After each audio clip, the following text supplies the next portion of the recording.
নবীজি সাল্লাল্লাহু আলাইহি সাল্লাম এক বৃদ্ধ লোককে নবীজির জামানায় বলছিলেন যে চাচা, হাসরের ময়দানে আমি আপনার হাত ধরে বলবো, মানে উনি বলতো মোহাম্মদ পরকাল হবে, হাসরের মাঠ হবে, আমার এটা বিশ্বাস হয় না। তো নবীজি বলছে, চাচা আমি আপনার হাত ধরে হাসরের ময়দানে বলবো, আপনাকে মনে করায় দেব যে এই যে হাসরের মাঠ হইল নিসান। আমি জান আপনার ওয়াদা দিলাম। হযরত ওমর রাদিয়াল্লাহু তাআলা আনহুর জামানায় রোম আর পারস্য বিজয়ের পরে ওই বৃদ্ধ লোক আল্লাহর রাসূলের সাহাবী ওমর ওনার কাছে আয়েশা বলছে, ওমর ওই লোক হযরত ওমরের কাছে আয়েশা বলছে, ওমর আমাকে কালেমা পড়াইয়া মুসলমান বানান। তো হযরত ওমর বললেন, কেন চাচা আজ এতদিন পরে কালেমা পড়বেন? তো চাচা মুরব্বী বলতেছে, মোহাম্মদ আমারে দুইটা কথা কইছিল।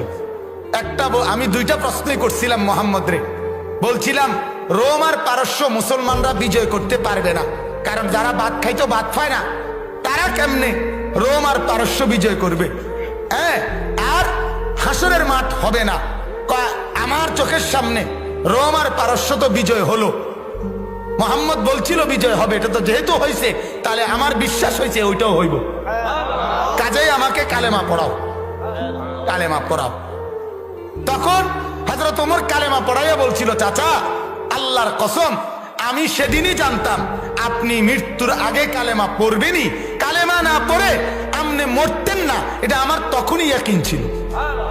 বুড়া এবার কয়, কেমনে বুঝলা তুমি? আমি এমনি বুঝছি। হযরত ওমর বলেন, আল্লাহর নবী আপনার মনে আসেনি চাচা, আপনারে বলছিল চাচা আমি আপনার হাত ধরে বলবো, হাসরের মাঠে হাত ধরে মনে করাই দিমু এইটা হাসরের মাঠ। আর আমার ইয়াকিন, ওমর বলে যে নবী যারে হাসরের মাঠে হাতে ধরবে তারে আল্লাহ জাহান্নাম দিতে পারে না। রাসূলুল্লাহর হাত লাগলো আর এটা কি হবে? জাহান্নামই হবে না। এই কারণে নবীজি বলছে আপনারে হাত ধরে কইব। তো এটাই প্রমাণ করছে আপনি কালেমাওয়ালা হবেনই হবেন। আল্লাহ ওয়ালাদের সোহবতে হাত লাগছে তো শত শত যুবকের দাড়ি উঠছে। বলেন আলহামদুলিল্লাহ, বলেন আলহামদুলিল্লাহ।